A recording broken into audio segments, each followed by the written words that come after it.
triple option film yet, or is it such a unique offense that you're still kind of figuring it out? I think we've watched a lot of film so far, and we haven't had school this week, so it's helped out, and we've been able to watch more film and meet more, so we've been able to understand it fully. There's just a few pieces we got to figure out, but I think we've got it down for the most part. Would that be a pretty hard offense to prepare for if it was a regular season? You only had 3 or 4 days as opposed to 3 or 4 weeks now. Yeah, I feel like it'd definitely be a little bit tougher just because it's a lot to pick up at the start, especially if you've never seen it before. But since we have all this time, it's definitely helped out. What's the key from maybe a nose tackle D-line standpoint to stopping that offense and kind of containing it? Just making sure we're staying extra low and just doing our job, because there's just going to be a lot of more moving parts, I feel like, and we just got to hunker down that middle and spill it more. Do you think an offense like that is just as capable of explosive plays as more of a spread attack where they're going to pass more? Do you think they can kind of break up 30, 40 yards too? Yeah, I feel like there's still going to be those. There still can be those explosion plays. More just you just got to stay focused. I feel like if you're just all locked in on the triple option, I feel like they can just get you with the little pop passes or other passes out there. So I feel like just doing our job will help out and stop that. Has that still been a key, is limiting the explosive plays? If you kind of go back every game, you guys have given up a few, and now you kind of have one more chance to kind of rectify that. Yeah, we definitely, that's something we were always working on, just next play, because it's been every game here or there, 4 plays, 3 plays that have really changed the game. So if we can knock that down to none or just one, then it would just make a big difference. How much personal experience have you had against that type of offense? Maybe one team in high school, but I don't think I've seen it before. Are you kind of looking forward to it? Does it seem like maybe it's a game that you could excel at? Yeah, I feel like it's definitely a different style of play, just because, if you just, I feel like, you can definitely excel in it more, just because there's a lot more, there's inside run and outside run, and it's a lot more running, so you know what's happening, I feel like. You must also be looking forward to playing in a bowl. I don't think you played in the bowl last year. No. Did you make the trip? Yeah.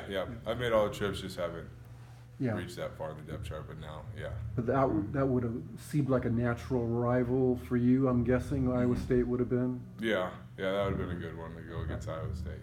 I assume you grew up an Iowa fan. Yeah, my dad played at Iowa, so Iowa State. Nah. But yeah. Is there a particular player or a couple players that jumped out to you on tape watching that Air Force offense? They got some. I feel like their whole O-line's pretty.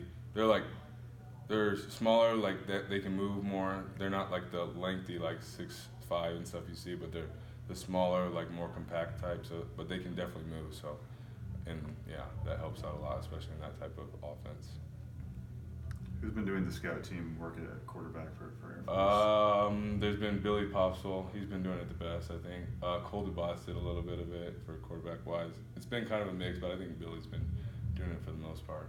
Has the scout team given you guys a pretty good look, you think, for the most part? Yeah, I think they're doing actually a really good job. The only thing is O-line and the cutting, because that's kind of hard to practice that stuff. But we've been doing drills off to the side to help with that and make sure we're ready for that type, since we haven't really seen cutting at this type.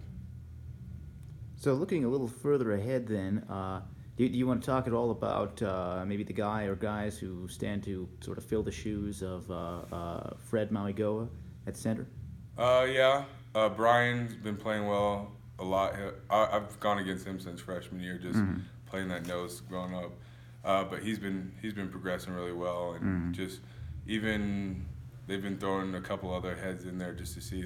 I think Jarrett and Hunter were both mixed in there a little bit. So I feel like there's a lot of good players that can definitely step up and fill that role. But yeah. Okay. What have you thought about Fred? From your perspective, how good has he been? He's been really good. He's just if you ever see him off the field, he's really flexible, and I feel like that helps his body. You'll see him in the weight room when we do recovery circuit. He's able to put his leg all the way back behind his head and stuff. So he's really athletic for the size he is. It's pretty crazy if you've ever seen it. You mentioned the cut blocking you guys are going to have to go against. What does that do for your preparation as a D lineman, knowing guys are going to be going low on a regular basis? You just have to stay more aware of your surroundings, I feel like, and you just have to keep moving your feet, because you don't want to be planted in there and have someone come from this side and this side. So just being more aware and keeping your feet moving.